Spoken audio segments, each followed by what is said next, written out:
Royce Crandall thought he could poison a creek, threaten a widow, shame a woman, and break a family one weak spot at a time. But he forgot one thing. People who have been ignored for too long can become powerful when they finally stand together. This tale proves that no one is truly safe until the forgotten are protected too. Like, comment, share, and subscribe if you want more powerful Western stories. Stagecoach left Cora Whitfield at the edge of mercy and did not look back. She stood in the road with her trunk. At her feet, dust settled on her boot, smaller than the letter had made it sound. Church, a store, a saloon with fresh paint, which told her where the money went. A dozen people on the street. Every one of them turned to look at her. She was used to being looked at. She was not used to being looked at like that, like she was a question nobody had asked. A wagon waited by the store. A man sat on the bench, reins loose in his hand. He was big through the shoulders, gray coming in at his temples. And he watched her the way you watch weather you're not sure you trust. "Mrs. Whitfield," he said. "Not a question, Mr. Cole." He climbed down. He lifted her trunk like it weighed nothing and set it in the bed of the wagon. He did not offer his hand to help her up. She climbed up on her own. She had been climbing up on her own for a long time. They rode out of town without talking. The land opened around them, wide and pale and going gold at the edges. A creek ran silver off to the left. She watched it the way you watch a thing you might need later. "There's 6 of them," he said finally. "You knew that. I knew that. You keep the house. You teach the young ones their letters." He kept his eyes on the road. "You don't try to be their mother." "They had one." "I know they had one," Cora said. He nodded once. Like that settled it. It didn't, but she let him think so. The ranch came up slow. A house, a barn, fences mended in places and broken in others. And on the porch in a row, 6 children stood waiting. They were not waiting to welcome her. She knew the difference. The oldest boy had his arms crossed and his back half turned, like he'd decided not to see her before she'd even arrived. A girl stood front and center with her chin up and a wooden spoon in her fist like a soldier holding a rifle. A small boy grinned at her in a way that meant trouble. And down at the end, half hidden behind the girl's skirt, was a little one. A girl, maybe 5. She didn't cross her arms. She didn't glare. She just watched, with eyes too big for her face, and said nothing at all. Cora climbed down. She walked to the bottom of the porch steps and stopped there. She did not go up. You don't walk into a house that hasn't asked you in. "My name is Cora," she said. Nobody answered. The girl with the spoon lifted her chin higher. "This is my mother's kitchen," she said. "She taught me to cook in it. You can sleep in the back room, but you stay out of her kitchen." It was meant to wound. Cora let it land and did not flinch. "All right," she said. "It's your mother's kitchen. I'll knock before I come in." That was not the answer the girl expected. Cora saw it. The chin came down half an inch. The small boy chose that moment to step forward and hold out something cupped in both hands. "Brought you a present," he said sweetly. A toad, cold and damp, blinking up at. She did not scream. She did not drop it. She looked at it a moment, then looked at the boy. "He's a good-looking fellow," she said, "but he'd rather be down by the creek than up here meeting strangers. Wouldn't you say?" The boy blinked. That wasn't what he expected either. She set the toad gently in the grass, and it hopped off. And a couple of the smaller children almost laughed before they remembered they weren't supposed to. She let them have that. She did not press. Then she looked down the row at the silent little one. The child looked back, and something in that small, unmoving face told Cora more than any of the loud ones had. "And what's your name?" she asked her, soft. The girl said nothing. The girl with the spoon stepped in front of her, fierce. "She doesn't talk, so don't go bothering her about it." "I won't bother her," Cora said. She crouched down, slow, so she was small too, down at the child's level. "You don't have to say a word to me. Not today, not ever, if you don't want to. And who's quiet isn't a person with nothing to say. The rest of us have to listen better." The little girl stared at her very slightly. She leaned out from behind the skirt, an inch. But Cora saw it, and she did not reach for it. Some things you have to let come to you. She stood back up. Her knees popped. She was 30 and felt 40 most mornings. Gideon Cole carried her trunk past them all and into the house without a word.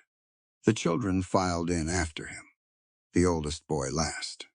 And he looked back at her once from the doorway with a hardness that didn't belong on a face that young. "You won't last the winter," he said. Then he went inside. Cora stood alone in the yard a moment. The sun was dropping.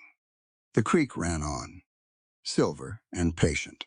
She thought about the rented room she'd left behind, and the school they'd thrown her out of for teaching the wrong children their letters, and the small grave she would never stop carrying. She picked up the last bag herself. She climbed the steps. There, by the door, sat a chair, an old kitchen chair, set out on the porch alone, like something nobody wanted to look at, but nobody could bear to throw away. She knew whose it was without being told. She did not move it. She did not sit in it. She just rested her hand on the back of it for a moment, the way you'd greet someone at a door. Then she went inside, where 6 children did not want her, and a cold supper waited, and the work began. Morning came hard and early on a ranch. Cora learned that the first day, she woke before light in the back room off the kitchen. The bed was narrow, and the wall was thin, and she could hear the house breathing around her. A cough upstairs. Feet on floorboards. Regular creak of a big man trying to move quiet and failing. She dressed in the dark. She knocked on the kitchen doorframe. Before she went in, the way she'd promised, nobody was there to hear it. But a promise is a promise, even when no one's watching. Maybe, especially then. She built up the fire. She found the flour, the lard, the sour milk in the crock. She made biscuits, because biscuits don't need anyone's permission. By the time the sky went gray, the kitchen smelled like something a person might want to wake up to. The girl came down first, Ruth. Cora had learned the names at supper the night before, dropped one at a time like coin. Ruth stopped in the doorway and looked at the biscuits like they were a trespass. "I knocked," Cora said. "You were asleep." "That's still my mother's stove." "It is." Cora slid the pan toward her. "I only borrowed it." "You want to take these out. Your hands know the oven better than mine." Ruth didn't move for a second. Then she crossed the kitchen, snatched up the cloth, and pulled the pan out herself. She did it well. She did it like someone who'd done it 100 times, standing on a stool beside a woman who wasn't there anymore. "They're too brown on the bottom," Ruth said. "You're right," said Cora. "Show me how she did it." Ruth's mouth opened. Closed, she set the pan down hard and didn't show her anything either. She ate 2 biscuits standing up at the counter with her back to Cora, and that was its own kind of answer. Boys came down in a clatter. Levi last, already dressed for work, already tired in a way no 15-year-old should be. He took bread and didn't sit. Toby, the 13-year-old, sat across from Cora and studied her like a problem in a book. "You really a teacher?" Toby asked. "I really was." "Were they fire you?" The little ones went still. Children always know when a real question gets asked. "They did," Cora said. She didn't dress it up. Children can smell a dressed-up answer from across a room. "What for?" "I taught some children their letters that the town didn't think ought to have letters." She buttered her bread. "I disagreed with the town." Toby frowned. "What kind of children?" "The kind some folks decide don't count." She looked at him steady. "I've never met a child who didn't count, Toby. Not one. So I kept teaching, and they asked me to leave. And I'd do the same thing again tomorrow." Toby chewed on that, the way he chewed his bread. Slow. He didn't have an answer. He was 13. But she watched the words go in and stay. And that was all she'd hoped for. Micah, the 7-year-old, the toad boy, piped up. "Did they have a school for the not-counting kids?" "They did not," Cora said. "That was rather the problem." "That's dumb," Micah declared. "Yes," said Cora. "It was." And down at the end of the table, the silent one Wren was watching Cora's mouth as she talked, the way you watch a window for someone to come home.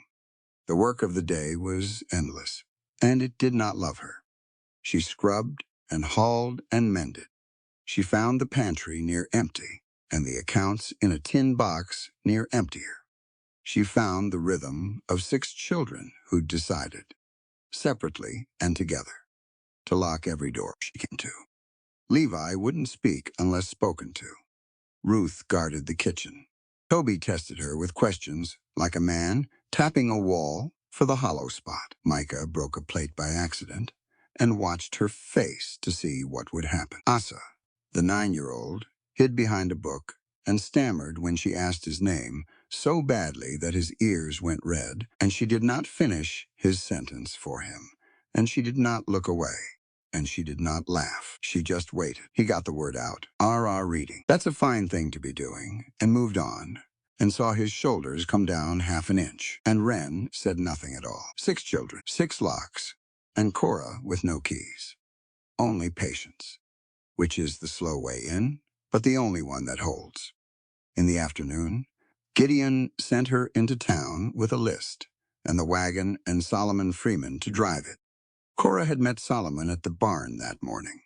He was the foreman, a black man somewhere past 50, with a steadiness to him like a fence post sunk deep. He touched his hat and said, "Good morning, ma'am," and gone back to his work. And that had been the whole of it. On the wagon bench, he didn't talk much, and neither did she.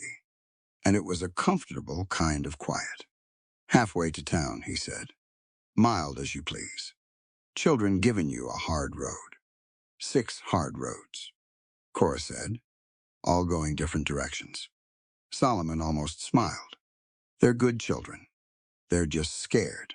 Scared thing, it'll bite the hand coming to help it. Don't mean it's a mean thing. Means it's been hurt." She looked at him. "How long have you been with them?" "4, since their mother." He flicked the reins. Watched 'em break when she went. They'd mend. He paused. "You're the first one come through. Here. Didn't try to make a mend on her schedule." Cora said nothing for a while. "Then thank you, Mr. Freeman. Solomon's fine." "Then I'm Cora." Glanced at her, surprised, and then he did smile. Just a little. The store in Mercy was the kind of place where everyone stops talking when the door opens. It stopped when Cora came in with Solomon behind her. The man at the counter, broad, red-faced. Name of Harlan looked at her, and then looked past her. At Solomon, and his face changed. "He waits outside," Harlan said. Cora set her list on the counter. "He's here to carry the order. For the coal ranch. He can carry it from the porch. We don't have his kind handlin' goods in here." The store went very quiet.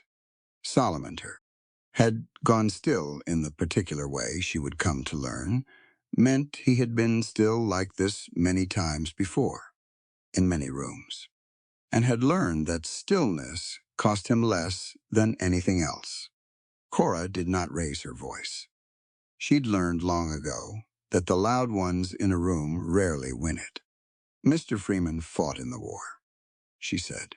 "For this country, for this town, whether the town likes to think on it or not.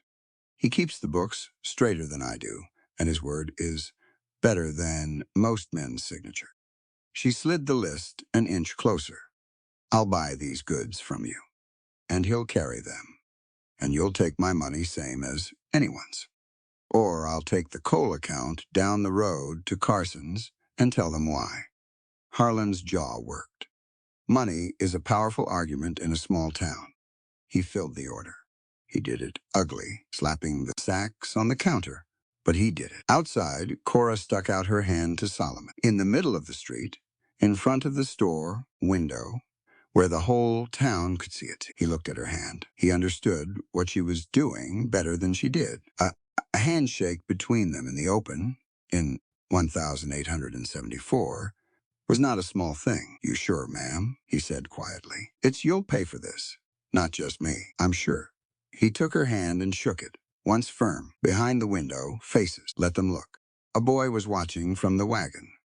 Toby had come along to fetch nails and seen the whole thing through the store glass.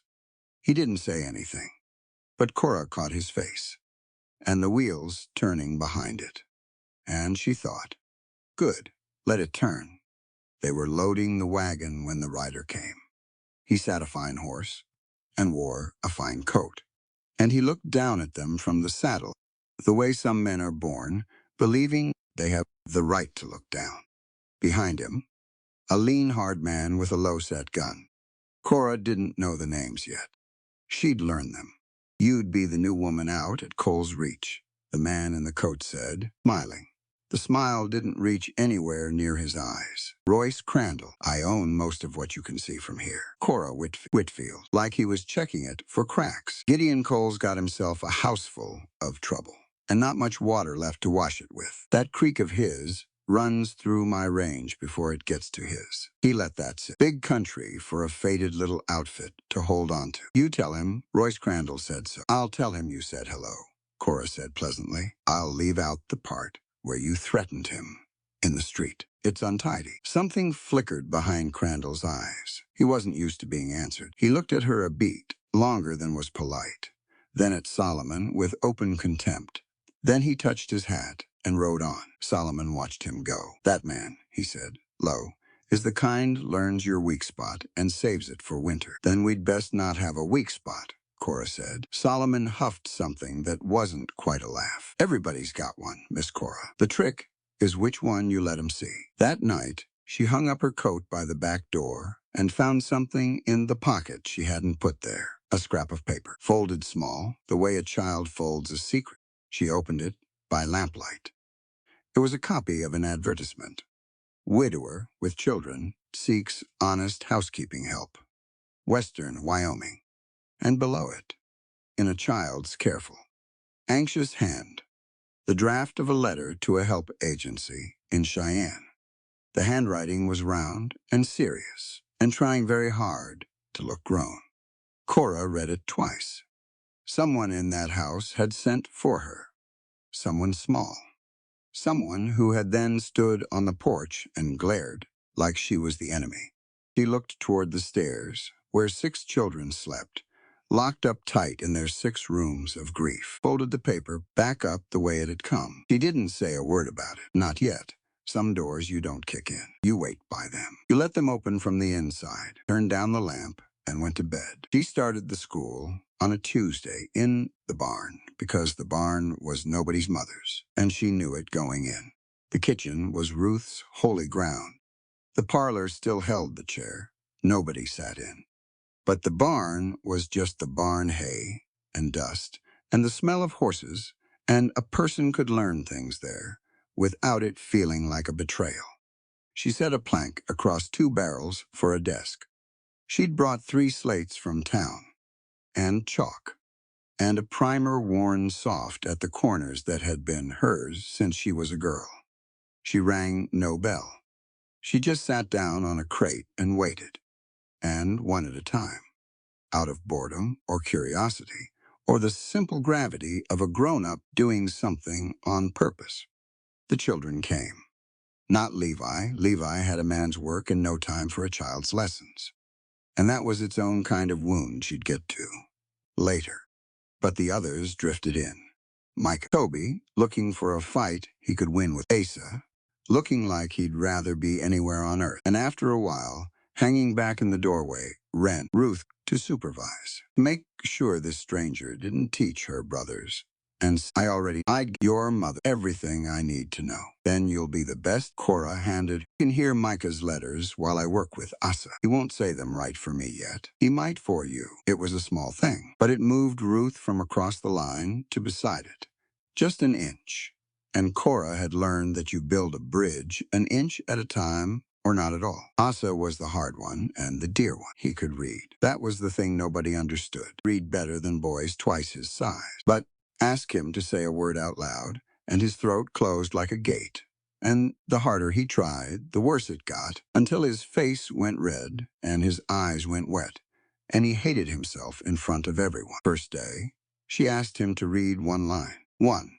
And he stuck on the very first word and couldn't get past it. And the room went quiet in that terrible way. And Micah snickered. Cora didn't tell Micah to stop. Once, and Micah stopped. Then she crouched by Ace's crate. "Take your time," she said. "There's no clock in here." The Asa's hands were shaking. "Stammer is just a word taking its time," Cora said. "Easy, like she was remarking on the weather. That's all it is. The word's coming, not running. There's no shame in a thing that comes slow, but true." She tapped the page. "Whisper it. Just to me. Nobody else." He whispered it. The it came out clean. "There it is," she said. It was never lost. It was just taking the long road. She straightened up.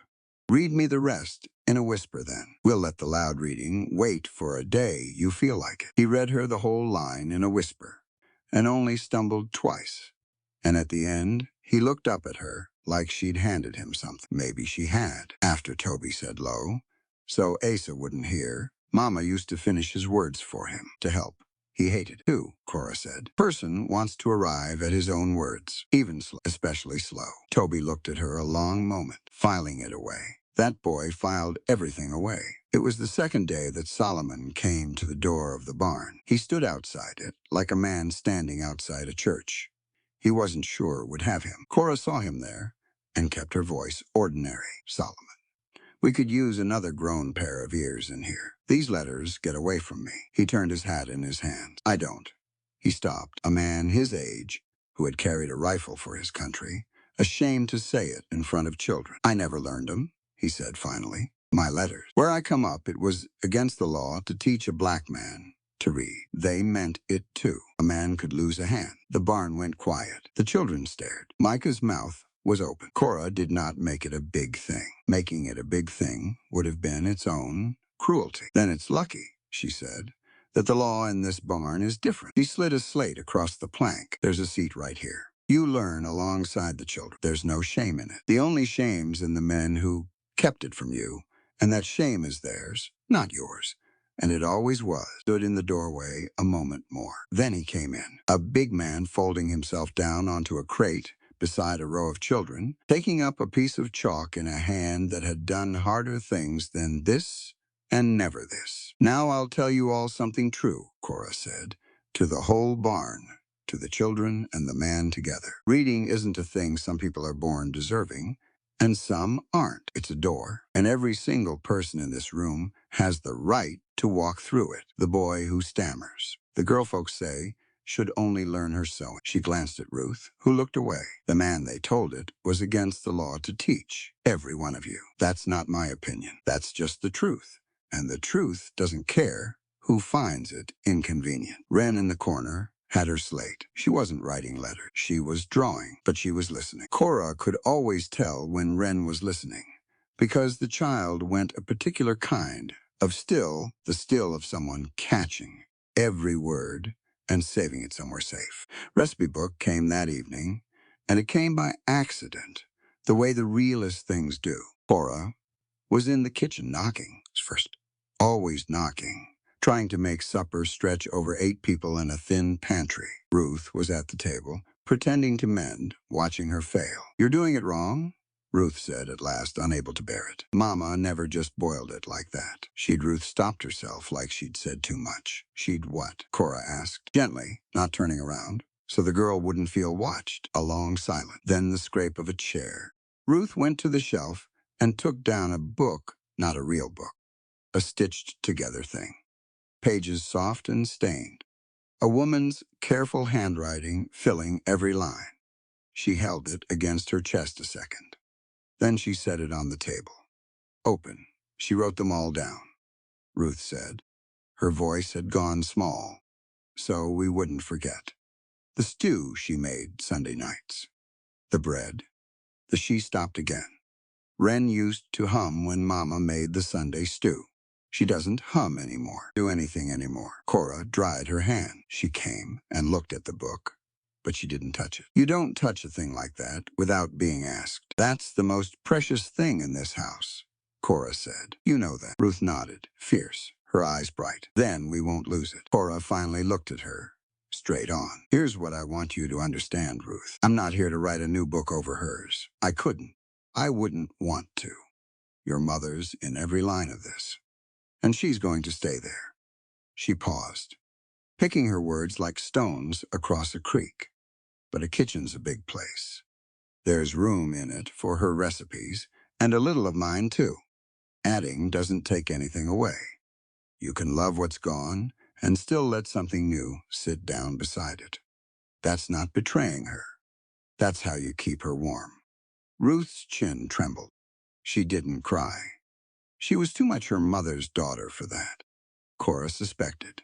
But she pushed the book an inch toward Cora. The Sunday stew's on the third page, Ruth said. You have to do the onions first. Slow. She always said, quick onions make a quick supper, and a slow one's worth the wait. Then we'll do the onions slow, said Cora. She copied the recipe that night by lamplight, careful into her own hand, so the original wouldn't wear out from use. And copying it, she stopped. The handwriting in the recipe book, round, serious, a grown woman's careful hand, folded advertisement out of her coat pocket where she'd kept it. Draft of the letter to the agency. The anxious, trying to look grown handwriting of whoever in this house had sent for her in secret. He laid the two side by side in the lamplight. The child's hand was an echo of the woman. The same loops, the same serious care. Girl who had learned to write at her mother's elbow, copying her mother's letters, trying to be like her. Ruth. It had been Ruth all along. The fiercest one. The one who guarded the kitchen and told her to stay out of it. The one who'd glared on the porch like Cora was the enemy. Ruth had sent for her, and then hated herself for it, and then hated Cora for coming. Cora sat very still in the small room off the kitchen, the lamp low, the house breathing around her. And she understood something she'd half known already. The loudest lock on the house belonged to the child who'd been most desperate to open the door. She folded the paper back up. She put it away. She didn't say anything. Not yet. Some things you carry quiet until the person who hid them is ready to be found. The weather turned on a Thursday. The way it does in that country, no warning, just a sky that went from blue to the color of an old bruise in the space of an afternoon. Cora felt it in the air before she saw it. A wrongness, a stillness that wasn't peaceful. Solomon felt it too. He came up from the lower field with his collar up and said, "Storm's comin' in early. Tell the children to stay close to the house." Then he went to see to the animals, because animals don't know to come in out of the weather, and somebody always has to. Cora counted heads. She'd gotten in the habit. Levi at the woodpile, Toby and Asa at the table, Ruth at the stove, guarding it, Wren in the corner with her slate and her chalk. 5. Where's Micah? Cora asked. Nobody knew. She felt it drop in her stomach, that cold weight a person gets when a child is missing and the sky is going dark. He was mad, Toby said, after dinner. Said nobody'd notice if he was gone. Toby's face had lost its usual cool. I didn't think he meant it. He always says stuff. Which way? Toby pointed. Toward the creek, toward the open land, toward the storm. And then Cora turned and saw the second empty corner. Floor where Wren had been. The little one was gone too. Of course she was. Where Micah went, Wren followed. Cora had seen it already. The silent girl trailing the loud boy like she was making sure he stayed in the world. Levi, Cora was already pulling on her coat. Get your father. Solomon's at the barn. Tell him 2 children toward the creek. Toby, you stay. You keep Asa and Ruth in this house. You do not come after me. I want to. I know you do. That's why I need you to stay. A house with 2 children lost doesn't need a third one out in it. She said it hard, but she put her hand on his shoulder when she said it, so he'd know it wasn't a punishment. I'm trusting you with the ones who are here. That's the harder job. Can you do it? Toby swallowed, nodded, grew up about a year and 2 seconds. Then Cora went out into the weather. The first snow was already coming sideways, but mean the kind that gets in your eyes and steals the shape of the world. The creek was her guide. She kept it on her left and walked downstream the way Toby had pointed, calling Micah's name into a wind that ate the sound before it traveled 10 feet. She thought about a lot of things in that cold. She thought about her own girl, the one in the small grave back east, the one she hadn't been able to keep no matter what she did. And she made herself stop thinking about that, because grief is heavy, and a person walking into a storm needs her hands free. She found Micah's hat first, caught on a snag of brush. Then she found Micah. He was down in a dry wash out of the worst of the wind, which was the one smart thing he'd done. He was sitting with his knees pulled up, and he wasn't crying, but he had the stiff, far-off look of a child who's gotten himself somewhere he can't get back from and is too proud to admit he's scared. There, pressed up against his side, was Wren. She had followed him, 5 years old in the snow. She had followed her brother down into a wash to keep him company in his sulk because somebody she loved was alone, and that was not allowable. Micah. Cora dropped down beside them. There you are. We've been looking. No, you haven't, Micah said, but his voice cracked. We have. Your brother's near sick with it. Wren came all this way. She was already working her coat off her shoulders. You scared us, Micah. Every one of us. You didn't even notice I was gone. Real thing under the sulk. I wanted to see. I wanted to see if you'd come. And there it was. Whole of it, laid out in the snow, by a 7-year-old. Cora wrapped her coat around the two of them, both of them, and pulled them in against her. And she felt the cold close over her own shoulders, where the coat had been. Cold the whole way back. That was fine. There are worse things than being cold. Listen to me, she said. And she made him look at her. You wanted, so now you. I will always, or no, mad or not. That's not a thing you have to earn from me. And it's not a thing you can lose. I will, you don't even, you're not? No, Cora said. I'm not. And I'm not. But a person doesn't have to be your mama to come look. They just have to care whether you're in the, and I do.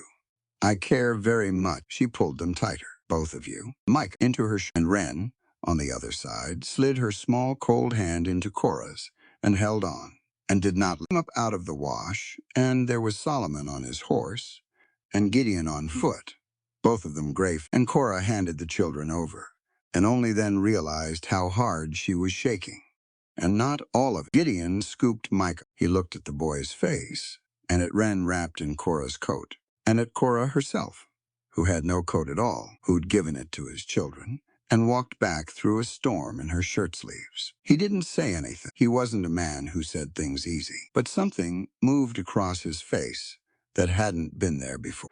Something that wasn't suspicion, and wasn't the cool tally he'd been keeping of her since she arrived. He took off his own coat and put it around her shoulders. His hands were clumsy with it. He'd clearly not done such a thing in a long time. You'll catch your death, he said gruffly. I'm all right. You're not. Take the coat, please. That please cost him something. She could hear it. She took the coat. Back at the house, there was hot milk and a fire built high, and Toby, looking like a soldier who'd held his post, which he had. Ruth had blankets ready and didn't say a word about the kitchen being used. Micah was wrapped up and warm.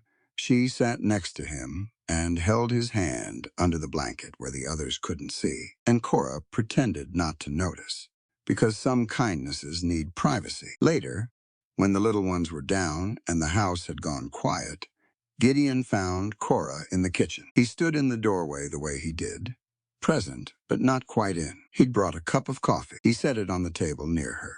Didn't say it was for her. Just set it down where she could reach it. From a man like that. She was learning. This was a whole sentence. You went out without a thought for yourself, he said. There were children in it. There wasn't anything to think about. He looked at her a long moment. The fire ticked. Outside, the storm had quieted to a steady fall. My wife, he said, and stopped. The word came out rusty.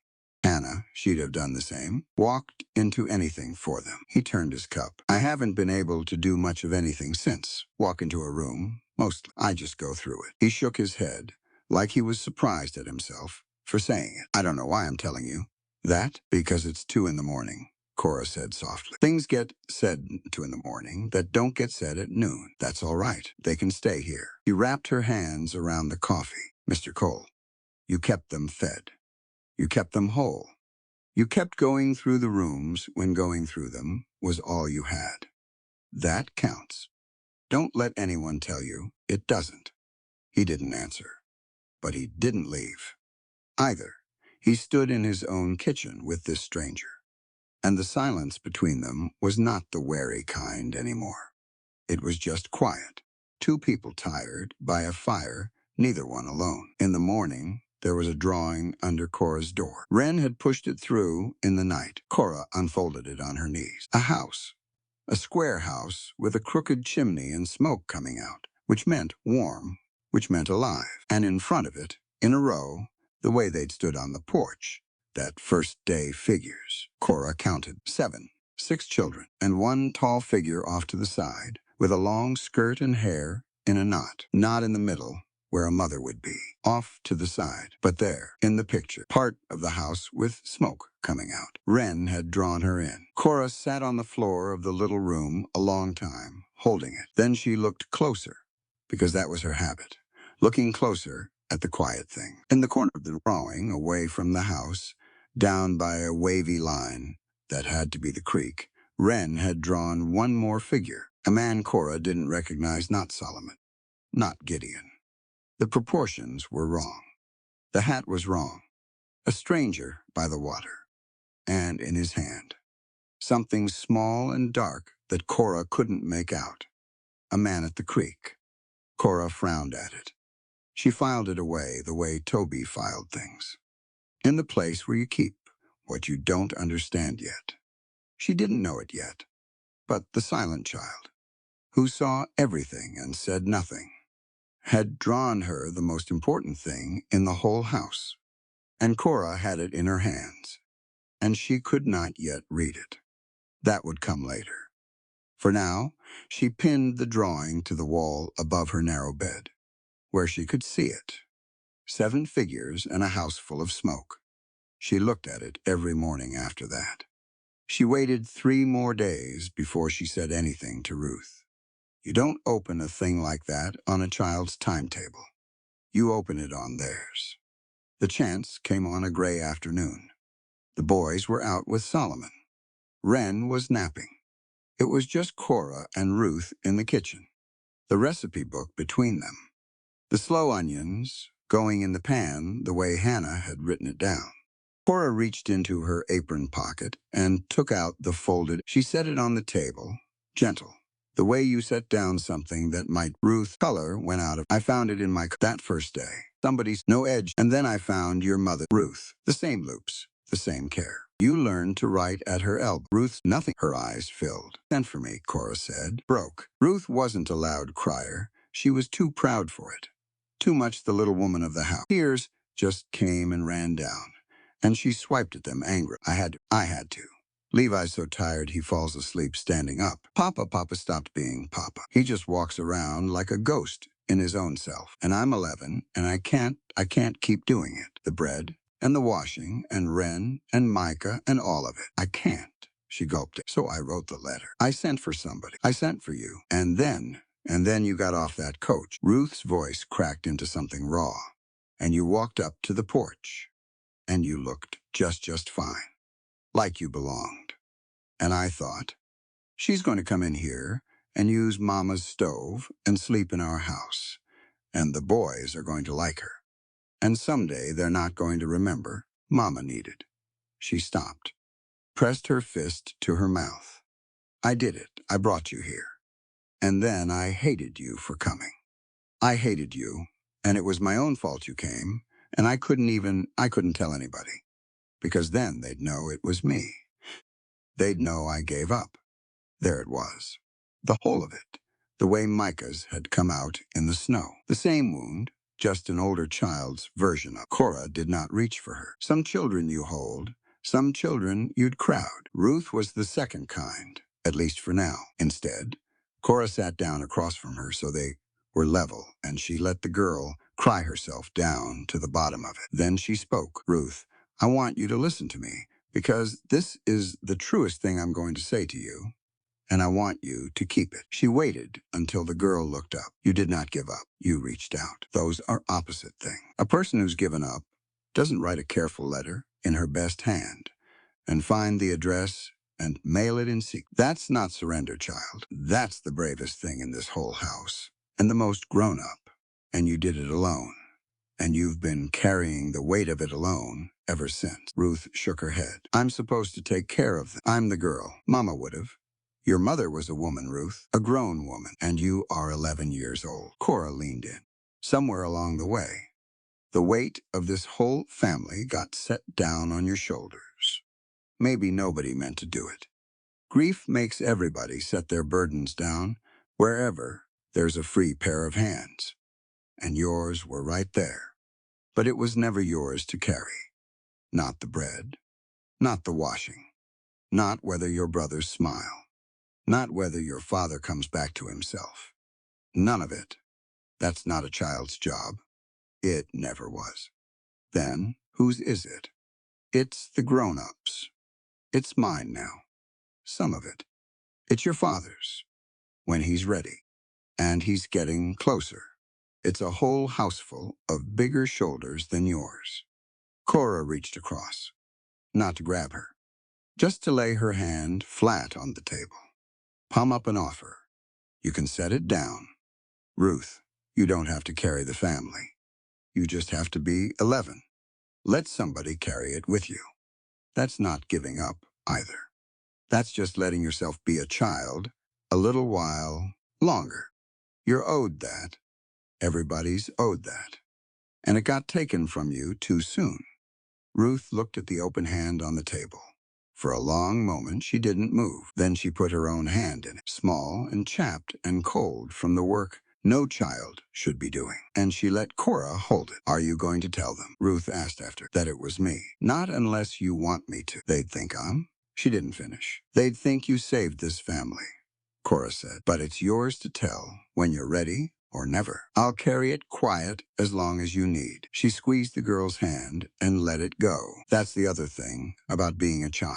You get to have somebody keep your secrets safe. I'll be that if you'll let me. Ruth wiped her face. She nodded. And something in her, some tight-wound spring that had been holding the whole house together, by main force, eased off. Just a little. Not all the way.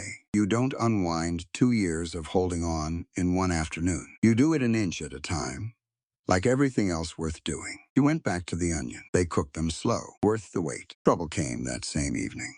The way trouble likes to come on a day you're already spent. Levi rode in hard from the lower pasture. His horse lathered, his face like stone. He didn't even get down right. Cattle, he said. 3 of them, dead by the creek. He swung off, down where it pooled. They were drinking, and then they're dead, Pa. Just dead. Gideon was already moving. Cora went too, and Solomon, and they rode down to the low water in the last of the light. It was bad. 3 head down in the mud at the edge of the pool, stiff and wrong, foam dried at their mouth. Solomon crouched by the water. He cupped some, smelled it, didn't drink it. His face went grave. This water's been gotten to, he said. Something put in it. Up higher, where it slows. He looked upstream into the dark. Cattle don't die 3 at a time from clean water, Mr. Cole. Somebody poisoned the pool. Gideon stood very still. Cora watched the storm gather in him, slow the way the real storm had gathered in the sky. Crandall, he said. Not a question. Prove it, Solomon said. Not from this. He's careful. Men like that always leave you sure and never leave you proof. His range is upstream, Gideon said. Our water runs through his land first. He's been after it since before Hannah he stopped. His jaw worked since before. And Cora, standing at the dark edge of the poisoned water, felt something turn over in her mind. A man at the creek, in a child's drawing. Stranger by the water, with something dark in his hand. Wren had seen something. Wren had drawn it. The silent child had been trying to tell them all along, in the only language she had left, and none of them had known how to read it. She didn't say it yet. She wasn't sure yet. And a thing said too soon does more harm than a thing said too late. Walking back up to the house in the dark, that the drawing on her wall was no longer just a child's picture of a house full of smoke and a woman drawn in off to the side. It was a witness. That night, Cora made a decision. Standing alone in Hannah's kitchen with the lamp turned low. She had spent weeks trying to earn her place in this house. proving she could cook and clean and teach and walk into a storm. And it had moved things, inch by inch. But it wasn't the thing. She could see that now. The thing wasn't to prove she belonged in Hannah's house. The thing was to bring Hannah back into it, to set a table that had her in it, treating the dead woman like a wound the children had to hide, and start treating her like what she was, somebody this family loved, who was gone, and who could still be loved out loud. She opened the recipe book to the 3rd page. Sunday stew, the one Wren used to hum to. She'd make it, not her own supper. Set down over Hannah's memory like a lid. Hannah's supper, made from Hannah's own hand, with Hannah's daughter, salting it, at Hannah's table, with Hannah's chair, still at the head where it belonged. One supper, hiding the woman they'd lost, and let her sit down with them again. Cora ran her finger down the soft-stained page, the careful hand of a woman she'd never met, who'd loved these same 6 children, who'd written it all down, so they wouldn't forget. All right, Hannah, she said quietly to the empty kitchen. You and me, we'll feed your children together. The lamp burned low. Upstairs, 6 children slept. Wall of the little back room. 7 figures stood in front of a house full of smoke, and down in the corner, a man by the water waited to be understood, the way Hannah used to. Ruth had told her that part. Mama needed all day to forgive the meat for being. So Cora got up and set the big pot and started the onions slow. The way the book said, the way a quick supper isn't filled with that smell. And the house began to wake to it. Room by room, the way a house. Ruth came down in the doorway and breathed in, and her face, that smells like, she said, and couldn't finish. I know. Comes, you're the only one in this house who knows how much. She taught you. Not me. Ruth came to the stove. She took the salt in her fingers, the way you do when your mother taught you by feel and not by spoon. She salted it. She tasted it off the wooden spoon, frowned, salted it again. Then she nodded. Once, satisfied. And for just a second, she looked exactly like a woman who'd done this 1,000 times, beside someone she loved. That's it, Ruth said softly. That's how she did it. Then that's how we'll do it, said Cora. Yours and hers. I'm just minding the pot. She set the table different that night. Not better, different. She set 7 places. And at the head of the table, where nobody had sat in 2 years, where the chair stood out on the porch sometimes, because no one could bear to look at it, she set a place too, a bowl, a spoon, and she carried Hannah's chair in from wherever it had been banished to, and she set it at the head. And she put a candle beside the empty bowl, and she lit it. The children came in for supper and stopped dead. Levi saw it first. His face went hard, then white. What is that? He said. What are you doing? Sit down, Levi, Cora said, gentle. Just sit down a minute. I'll tell you. They sat. All of them, slow, watching the empty place, at the head of the table like it might bite. Gideon came in last, off the day's work, and he saw the chair and the candle and the bowl, and he stood in the doorway. And Cora watched 2 years of held shut. Something moved behind his eyes. Cora, he said, low warning. I don't, please, she said. Just sit, all of you, and let me say a thing. And if you want me to put it away after, I will, and I'll never do it again. They sat, even Gideon. The candle burned, beamed. Outside, the spring evening came down soft over the land. Cora stayed standing, flat on the back of her own chair. This is your mother's supper, she said, every bit of it, in her own hand. Ruth salted it the way Hannah taught her, by feel, and I couldn't have done it without her. Never met your mother. And Ruth carries her in her hands. She looked around the table, child to child. I have spent these weeks being careful. We all have. We tiptoe around her like she's a hole in the floor. We don't say her name. We hid her chair on the porch like she's something to be ashamed of. And I think that's been hurting you more than helping you. Nobody spoke. The candle ticked. Your mother isn't a hole in the floor, Cora said. Wound. She's somebody you loved. Somebody who loved you, every one of you, more than her own. And a person like that, you don't honor. You honor them by saying their name out loud at supper and letting them sit down. Pulled out her own. She nodded at the empty place, the candle, The full bowl. That's hers. Hers. I'm not. I'd never sit in it. Paused, finding the words. Here's a thing I want all of you to understand. And I want you to keep it your whole lives. Love isn't a chair that one person sits in, where if somebody new comes, they have to push the first one out. Love's a table, and a table can always make more room. Your mother's place is hers forever. Nobody's taking it. But the table's big. There's room to set another place beside hers. Not in it, beside it. She looked at Gideon when she said the last of it, and then made herself look away, because that was a different supper, for a different night. So tonight, she said, we're going to eat your mother's stew at your mother's table with her chair where it belongs. And before we do, I want each of you to tell one thing you remember about her. Just one. Out loud. We're going to stop hiding her. We're going to let her come to supper. Silence. A long one. Then, of all of them, it was Levi who broke. The hard one. The eldest. The one who'd carried a man's work for 2 years and never once let it show on his face. He looked at the candle, and his jaw worked and worked. And then he said, rough. She used to sing when she did the wash. Off key.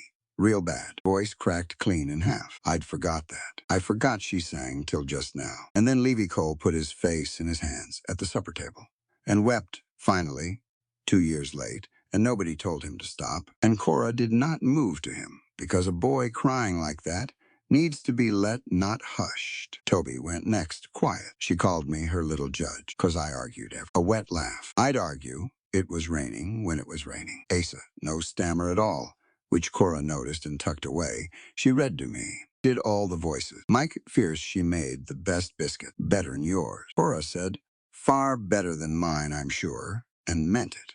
And Micah looked surprised that she'd agreed, and then looked, for once, instead of a problem. Ruth holding the wooden spoon like a hand, she taught me to salt by feel. She said a recipe's just a starting place, and you can't write love down. Then it was Gideon's turn, and the table went still, because the children had never heard their father speak of her, not once in 2 years. He looked at the candle a long time. When he spoke, his voice was a stranger's, older and rawer than the one they knew. She married me when I had 40 acres and a lean-to and no business asking anybody for anything, Gideon said. Folks told her she was a fool.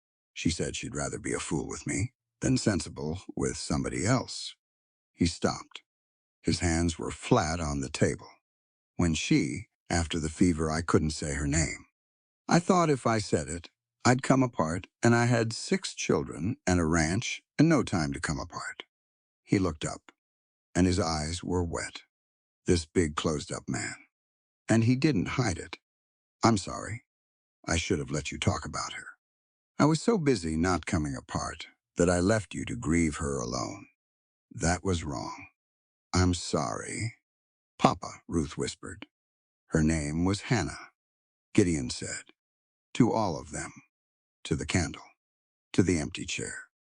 Your mother's name was Hannah, and she was the best person I ever knew, and I'm done being afraid to say it.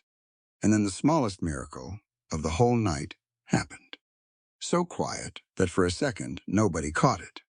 Cora had begun, soft almost to herself, to hum. The tune from the recipe book's 3rd page, the one Ruth had said, her mother hummed making the Sunday stew. Cora had learned it from Ruth, who'd learned it from Hannah. Passed down hand to hand like the salt.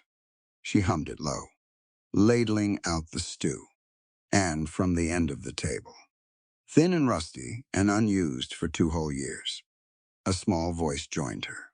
More, the whole table froze. Wren had spoken.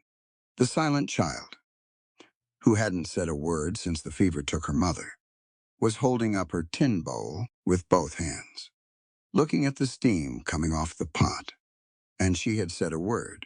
More, Wren said again, clear as a bell this time. And then, looking up at Cora, at the humming, at the candle, at her mother's chair, Mama hummed it. Nobody breathed. She did, baby, Cora said, and her own voice wasn't steady now. Not at all. Your mama hummed it, and now you do too. And that means she's still here. You hear me. Every time you hum it, She's at the table. She ladled stew into the small held-up bowl. More.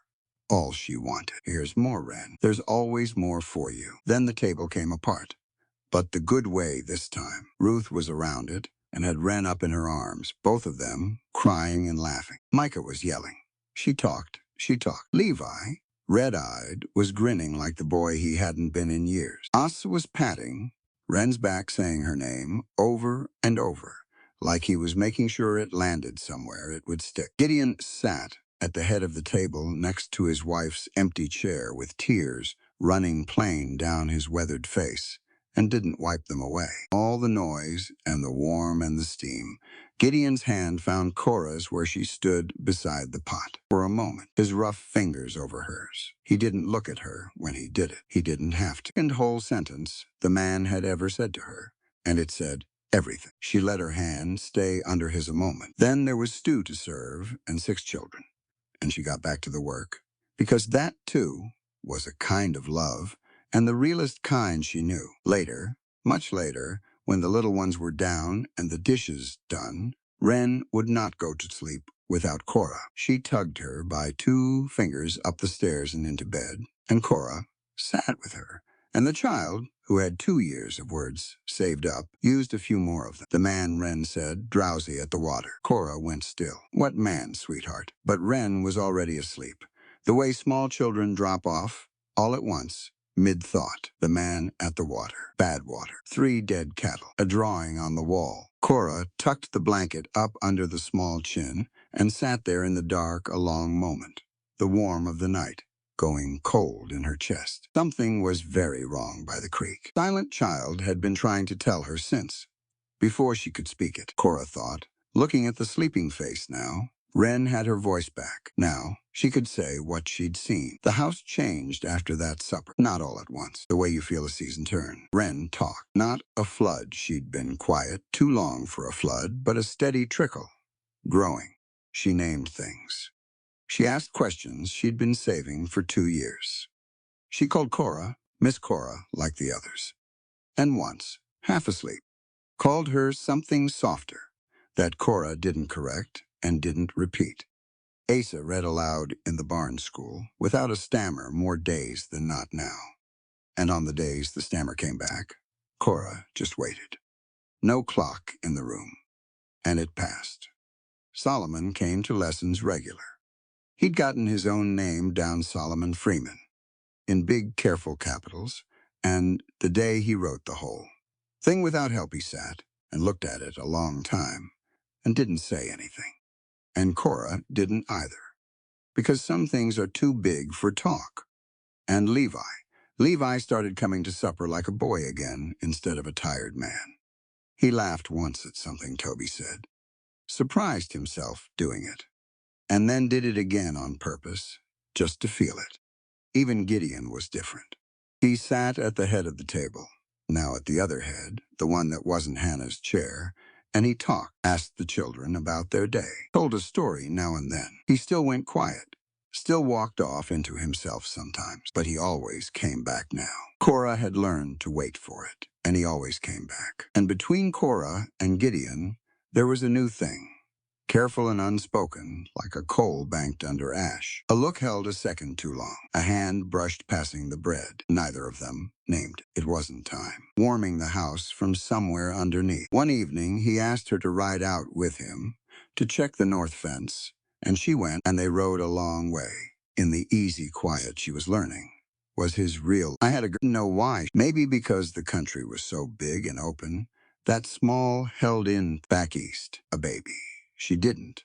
The word still didn't come easy, even now. She lived 11 days. Gideon, he'd had enough people say they were sorry to know. It was worth nothing. He just rode quiet beside her and let her have the 11 days out in the open air. My husband went the same winter, Cora said. Fever. Like your Hannah. She looked at the long gold land. When you've lost like that, people expect you to be done, hollowed out, and you are for a while. But I've learned a thing about it. She glanced at him. The hollow doesn't stay hollow if you let something grow in it. It's not betraying who you lost to let something grow there. The hollow's just room. Room that got made the hard way. You can plant in it, or you can keep it empty. I kept mine empty a long time. She paused. I'm not sure I want to anymore. Gideon looked at her. For a long time. The kind of look a man gives when he's deciding to come the rest of the way out of a room he's been hiding in. No, he said finally. Rough, me neither. That was all. It was enough. They rode home in the dusk, and the fence got checked, and nothing more got said, but everything had been. The peace lasted exactly 9 days. Cora counted them later. It broke in town, in front of the store, on a Saturday. With half of Mercy watching, she'd come in with Solomon and Toby for supplies. They were loading the wagon when Royce Crandall rode up with Del Pruitt at his shoulder, the lean, hard man with the low gun and a couple of others. Crandall had been losing patience.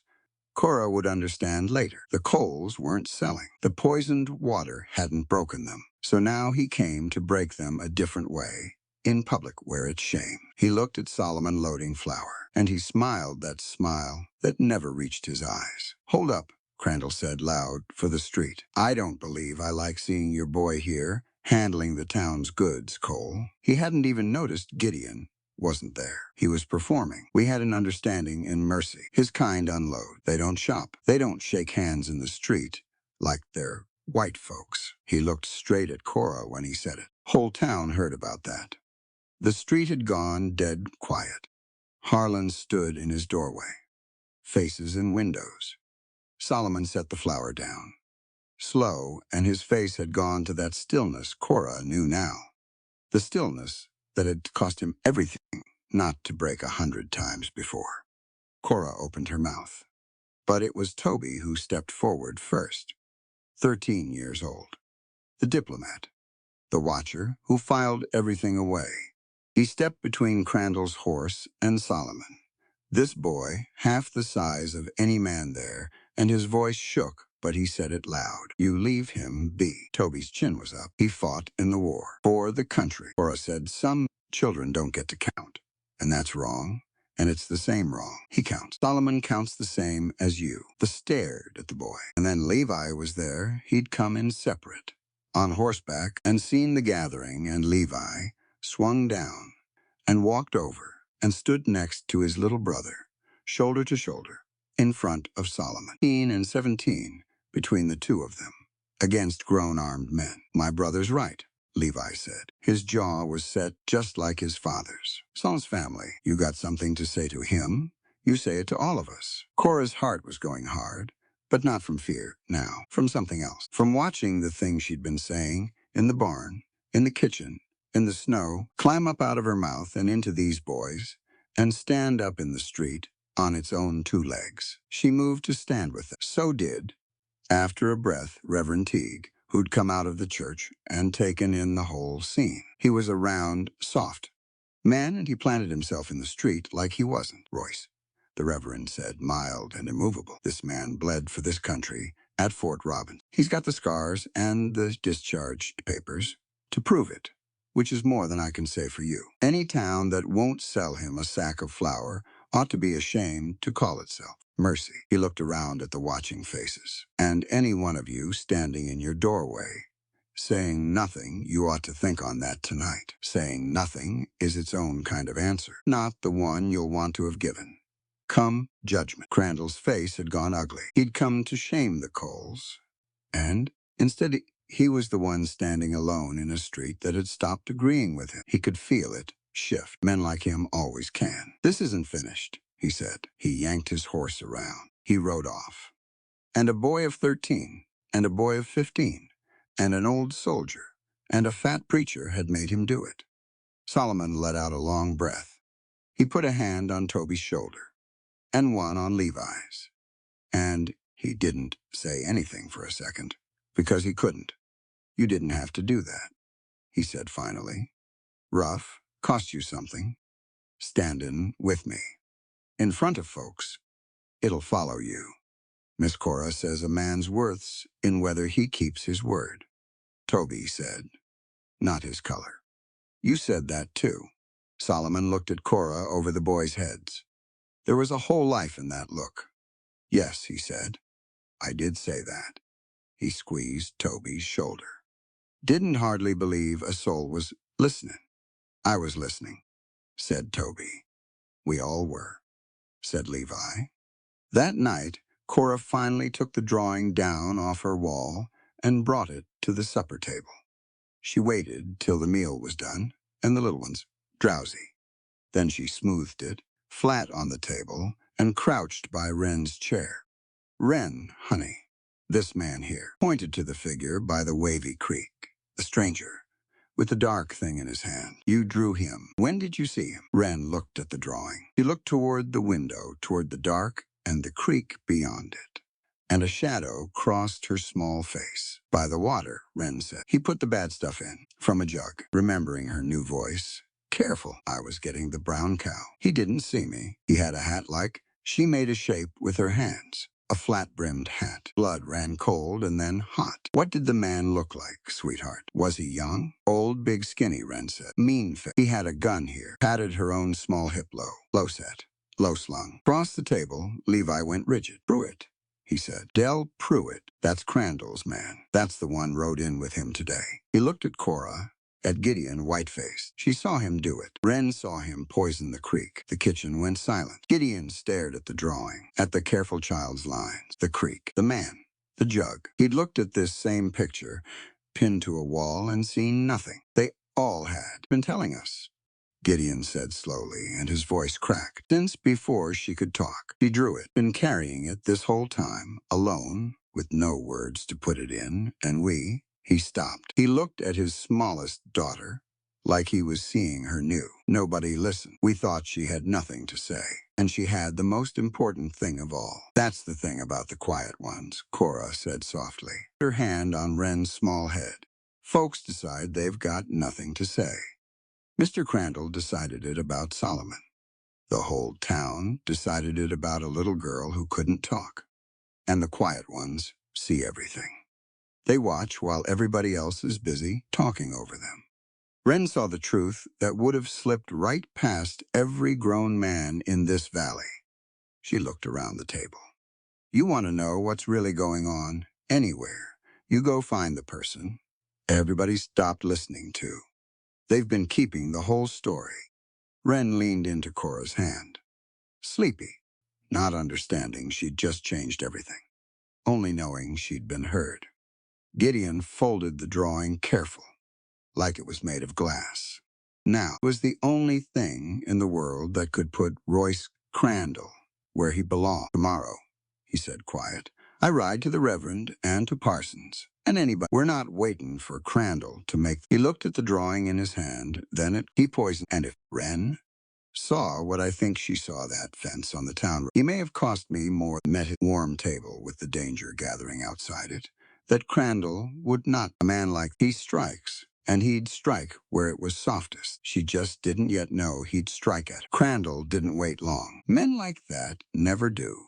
Once they smell the ground shifting under them. He struck on Sunday at church where the whole town would see. It was a fine spring morning. The Coles had come in together for the first time. All 6 children scrubbed. Gideon in his good coat. Solomon driving the second wagon. They'd come as a family. And the town had noticed. Some of the noticing was kind now. The street business with Pruitt had gotten around. Folks were starting to wonder about Royce Crandall in a way they hadn't let themselves before. Crandall could feel it slipping, so he came to take it back. He stood up in the churchyard after the service, while folks were milling, and he raised his voice so it carried. Before you all go, he said, I think this town ought to know something about the woman Gideon Coles got raising his children. The yard went quiet. Cora felt it before she understood it, that old cold drop, the look of a room turning toward you. Cora Whitfield. Crandall said her name like he was laying down a winning card. Came out here from back east real sudden. You ever wonder why? He turned to the crowd, playing them because they ran her out. For teaching letters to colored children, mixing them right in with white ones. The town wouldn't have it, and they were right not to. A murmur went through the yard. And there's more. Crandall's voice dropped. Mock sorrowful. The cruelest kind. Her own baby died. Her own husband. Some folks might say, a woman like that, A woman God's seen fit to take everything from. A woman with that kind of judgment. Maybe she's not fit to be near 6 motherless children. Maybe a court'd see it that way. Maybe those children belong somewhere steadier. He let it hang. I'd hate to see Cole lose his young ones on account of who he took up with. Monstrous. It was meant to be. Wrapped a threat about the children inside a public shaming. And he'd done it on church ground. And Cora watched it land on the crowd and saw some faces go uncertain. Doubt is easy to plant. That's the awful thing about it. Gideon, for 1/2 a second, hesitated. She saw it. Flinch. The terror of a father who'd already lost his wife and could not lose his children, going pale and still at the word court. For 1/2 a second, he didn't step to her side. It was only 1/2 a second. But Cora felt it go through her like the cold creek water. Then she did the thing she'd been doing her whole life. She stood up straight on her own. She walked to the church steps where everyone could see her. And she did not look ashamed, because she was not. And feel can't be put on you, no matter how hard a man tries.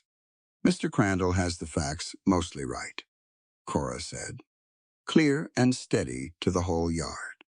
I'll save him the trouble of twisting the rest. Yes, I taught colored children their letters. I sat them down next to white children, and I taught them all the same, because they were all children. And a child is a child is a child.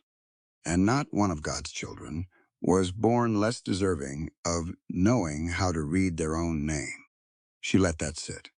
The town asked me to stop. I wouldn't. So they put me out. She lifted her chin. And I would do it again tomorrow morning. I'd do it again this afternoon. If teaching a child that he's worthy of words is a scandal in this country, then I will wear that scandal like my Sunday dress. And I'll wear it proud every day God gives me. Somebody in the crowd said, quiet, amen. She didn't see who. It didn't matter. It was enough that it was said. And yes, Cora went on, and now her voice was not steady, because some things shouldn't be said.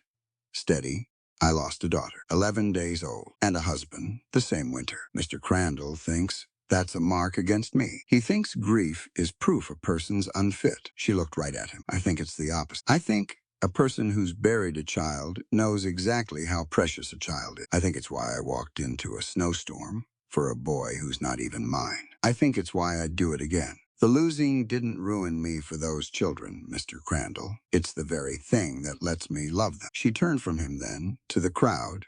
Done with him. Now, she said, Mr. Crandall is real worried about who's fit and who's not. So let's talk about fit. There's a man in this valley poisoned a family's water and killed their cattle. There's a man fenced off the town road 2 springs back, the very season of the fever, when folks couldn't get to a doctor. We have a witness to one, and we'll have a witness to the other. So before this town worries about a school teacher who loves 6 children, maybe it ought to worry about that. She didn't name him. She didn't have to. The whole yard had turned, and it had turned away from Crandall. And he knew it. And then Solomon Freeman walked up the church steps and stood beside her. And Inez Vega, the Mexican midwife, who'd birthed half the children in that valley and been thanked by none of them in public, came and stood on her other side. 3 people, the town had decided, didn't count, standing together on the church steps in the spring sun, and the town looking at them and starting, finally, to be ashamed. Crandall left. He didn't have anything to leave. But the damage to Cora was done. And it wasn't the town's doing. It was the half-second. That night, she packed her trunk. Gideon found her at it. What are you doing? You hesitated, Cora said. Cruel. She said it tired. At the church, when he talked about a court taking the children, you hesitated. And I understood it, Gideon. God help me, I did. You've already lost so much. She folded a dress. But that's exactly why I should go, as long as I'm here. He's got a stick to beat this family with. If I'm gone, he's got nothing. The children stay safe. That's what matters. Cora, it's the right thing. I taught your children that staying's hard and leaving's easy, and you stay anyway.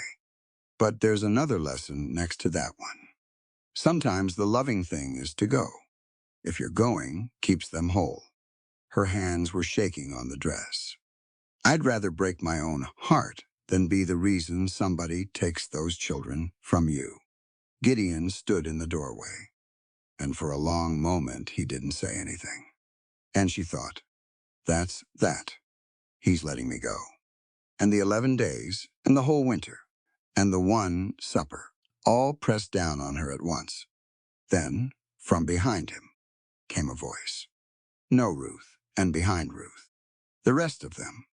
6 children in the dark hall, awake, who'd heard.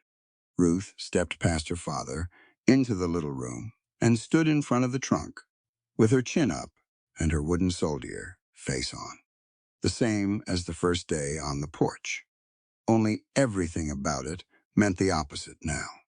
You're not going, Ruth said. We won't let you. Sweetheart, you said. Ruth's voice cracked. You said love's a table, and a table makes more room. You said you'd carry it with me. She was crying now and not hiding it, which, for Ruth, was everything. You can't say all that and then leave. That's a lie. Then, and you don't lie. You're the one person in this whole place who doesn't. Cora couldn't speak. I sent for you, Ruth said, to the whole room. Out loud the secret she'd carried so long. Set down at last in front of everyone. It was me. I wrote the letter. I brought her here. So if anybody decides who stays, it's me, and I say she stays. The boys stared. Levi opened his mouth, closed it, and then, instead of being angry, he came and stood by his sister. She stays, Levi said. She stays, said Toby. Stays, said Micah, and Asa nodded hard, no stammer in a nod. And little Wren walked across the cold floor, in her nightgown, and took 2 of Cora's fingers in her whole small hand, the way she had in the snow, and looked up and said the thing that finished it. You're ours now, Wren said. Stay, Mama. You stay. Cora sat down on the trunk because her legs wouldn't hold her, and she gathered the smallest one in, and over the child's head she looked at the others. At all.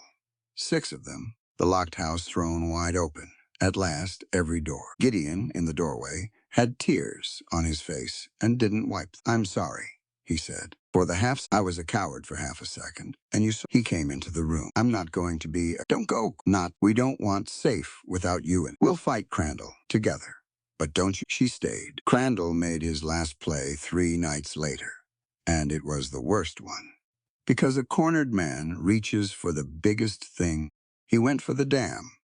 There was an earthen dam, upstream, where the larkspur slowed. The thing that held the spring melt back and let it down, gentle through the summer. Break it at flood, with the snowmelt high.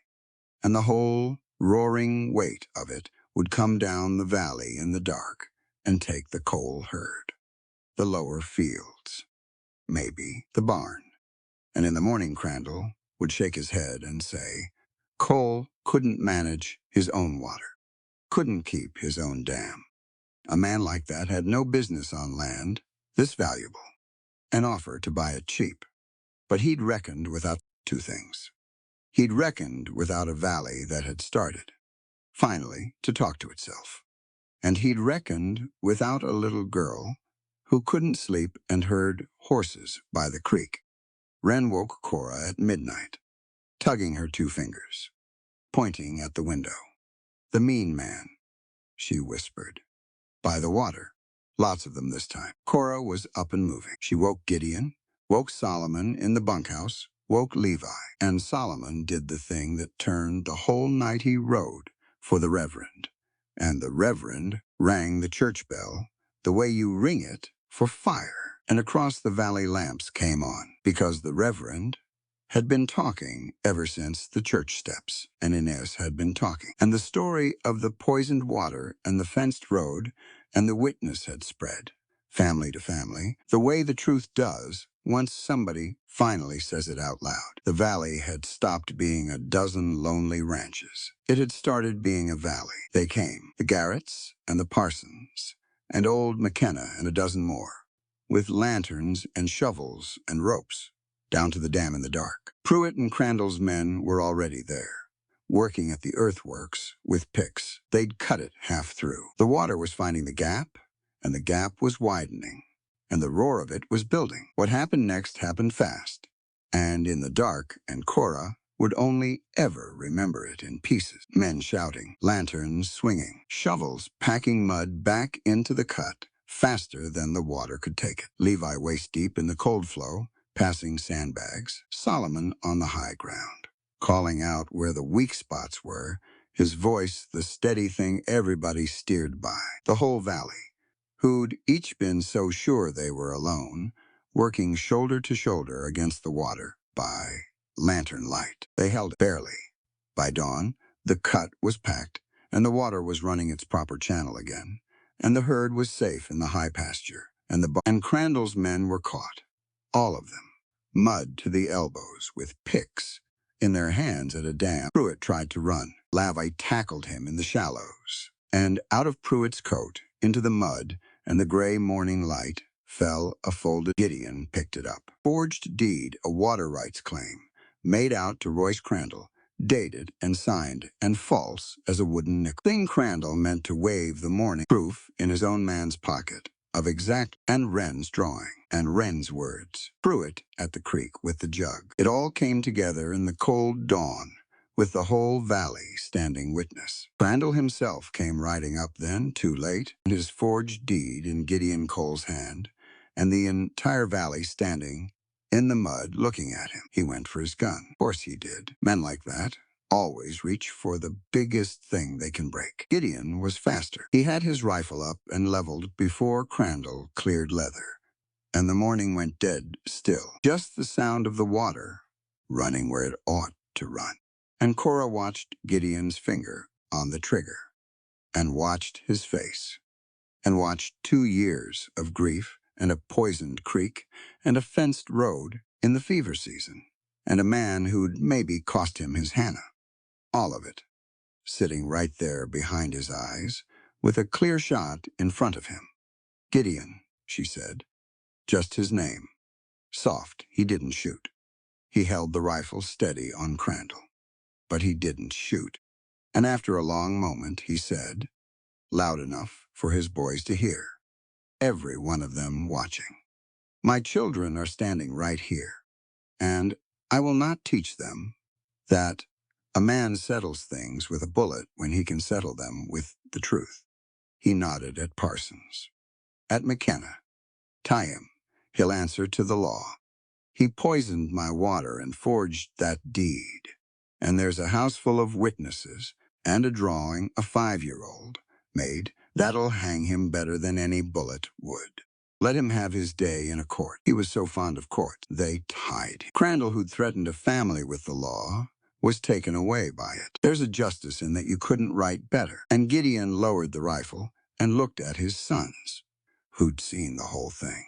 And Cora saw him make sure they had. Remember this, he told them. Strength's not in what you're willing to break. And don't. Your mother knew that. I forgot it for a while. Don't you forget it? In the gray morning after, with the valley standing around in the mud, exhausted and alive, Wren tugged Cora down to her level by the creek bank. Did we win? Wren asked. We did, baby. You did. You saw what nobody else could. You won the whole thing. Wren considered this with her serious 5-year-old face. Then she looked at the valley, at all the neighbors who'd been strangers, at Solomon up on the high ground, at her father lowering his gun, at her brothers caked in mud and grinning, and she said, they came. Everybody came. They did.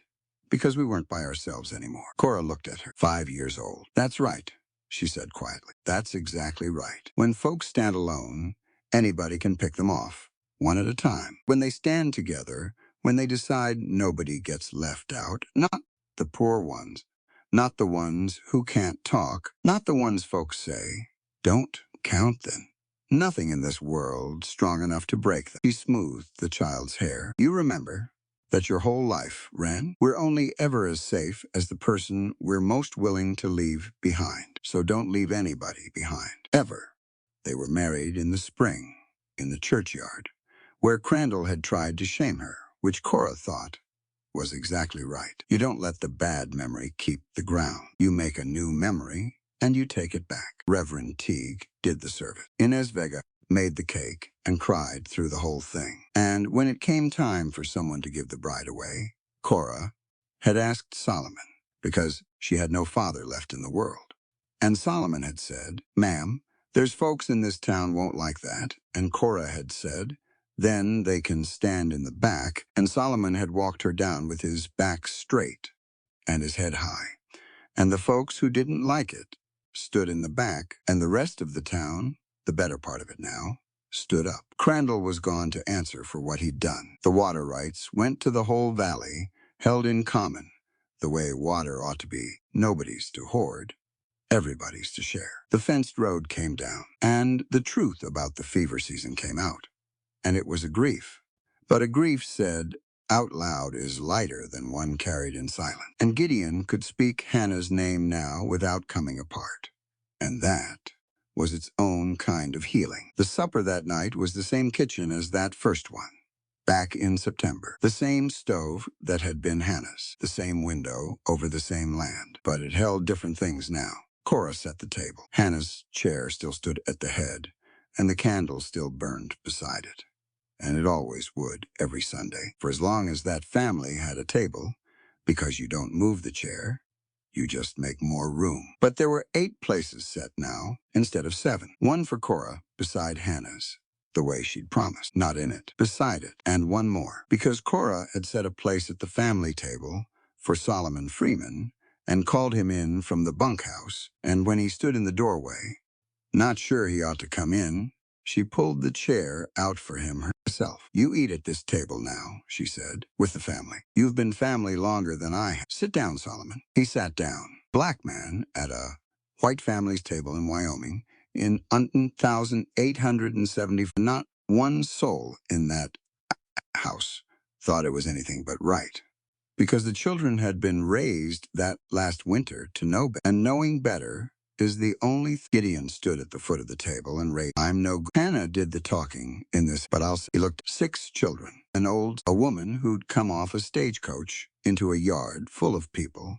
who didn't want her. We were 6 locked up, grieving people, and a ranch falling down around us. And a girl, he looked at Ruth, who flushed a brave girl, wrote a letter. And the bravest, kindest woman I ever met after Hannah got off that coach and would not let us stay locked up. She taught my boys to stand up for a man the town wanted them to look down on. She gave my littlest her voice back at this very table. She taught a child everybody'd given up on that he was worth every word in the book. His voice went rough. And she taught me a man can lose everything and still have everything if he'll just open the door. He raised the cup higher. "To the woman who shows love's a table, not a chair. There's no better word for what you are to this family than the truest one. So I'll just say it." He looked at her steady. "You're the heart of it." Cora couldn't speak. She raised her own cup. And around the table, 6 children raised theirs. And Solomon raised his. And even little Wren held up her tin cup with both hands. And the gravity of someone who understood exactly what was being honored. To all of us. Cora got out. Every chair filled. Nobody left out in the cold. She had to stop. Then go on. "Here's the truest thing I know. And I want every one of you to carry it your whole lives. A family isn't the people who share your blood. It's the people who make room for you and the people you make room for. Every soul at this table earned a chair just by being seen. That's all any of us ever really needed, to be seen and to be kept." They drank, and then Wren knocked her cup clean over, the way she did about every third supper, and showed no signs of ever improving, and the table broke up into the good kind of chaos. Somebody laughing, somebody mopping. Micah blamed for it, though it wasn't him. Asa reading the label off the molasses jar out loud, just because he could now, Solomon shaking his head and grinning, Ruth and Levi arguing happily over the last biscuit. Outside, the spring evening came down soft and gold over the land that had been frozen all winter and was green now. The fences mended, the water running where it should, free and shared. And in the warm, loud kitchen, at the heart of it, a woman who'd arrived, carrying nothing but loss, sat at a table full of people who hadn't wanted her and couldn't now imagine the world without her, and she was home. Not because the hard parts were over. They never are. But because she'd learned, somewhere between that cold porch in September and this warm table in spring, that home isn't a place that comes already built for you. It's the thing you make in the room between people. In telling the truth, in staying when staying's hard, in pulling out a chair for the one the world left, standing in the doorway. She'd made room for them, and they'd made room for her. And 8 chairs around one table, with no one left out in the cold, was everything. Some characters in this story may display flawed judgment, emotional instability, or morally questionable choices as part of their personal journey. These portrayals are intended to explore human emotion and conflict within a fictional context and should not be interpreted as guidance or endorsement. And when the last light settled over the coal ranch, when the fences stood mended, the water ran free again, and 8 chairs circled one table with no one left outside in the cold, the story left us with a truth as old as the frontier itself. Home is not always the place we are born into. Sometimes home is the place we build, slowly and painfully, with patience, courage, forgiveness, and room enough for every wounded soul to sit down. Cora Whitfield did not arrive in mercy as a savior. She came with her own grief, her own broken past, and her own quiet burden. She had lost a husband, lost a child, lost the life she once thought would carry her forward. Yet, instead of letting that loss turn her bitter, she let it make her tender. She understood children who were grieving because she had known grief herself. She understood silence because there were parts of her own heart that had gone quiet. And because of that, she did not try to force the coal children to heal on her schedule. She waited. She knocked before entering. She listened before speaking. She respected the mother they had lost instead of trying to replace her. And that may be one of the greatest lessons this story gives us. Love does not erase what came before. True love makes room beside it. The coal children were not simply stubborn or unkind, they were afraid. Each of them had built a different wall around the place where their mother used to be. Levi became a man before his time. Ruth carried a house on shoulders too young for such weight. Toby tested every word because trust had become dangerous. Asa hid behind his stammer. Micah caused trouble because he wanted to know if anyone would come looking. And little Wren stopped speaking because the world had become too painful to answer.